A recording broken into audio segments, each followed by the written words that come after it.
কেন মেনে নিচ্ছে না? কারণ সরকারের যে হাঁসের একটা ডিম পারে, সোনার ডিম, সেই ডিমটা সরকার খায়। এখন যদি হাঁস জবাই করে দেয় তাহলে আর ডিম পারবে না। তাই সরকার কখনো কোনোদিন আমার জানা মতে মনে হয় স্কুল করা দেবে না। কারণ জানা পক্ষে কেউ সোনার হাঁস, সোনার ডিম পাড়া হাঁস কেউ জবাই করে না। যেমন আমাদের পিছনে আমাদের শত্রু আছেন ফাউন্ডেশন, আমাদের শত্রু আছেন শহীদ বাংলা এই স্কুলের। কারণ এই স্কুল শহীদ বাংলা তারা নীতিমালা তৈরি করে বসে বসে, ফাউন্ডেশন নীতিমালা তৈরি করে। এই ফাউন্ডেশন কে, নীতিমালা কে, আমি আজও খুঁজে পাইনি। সমাজ কল্যাণ বসে বসে হাসে আর আমাদেরকে ঘুরায়।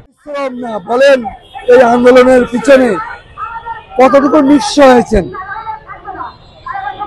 কারণ পরিশ্রম আর নিঃস্ব দুটো আলাদা জিনিস।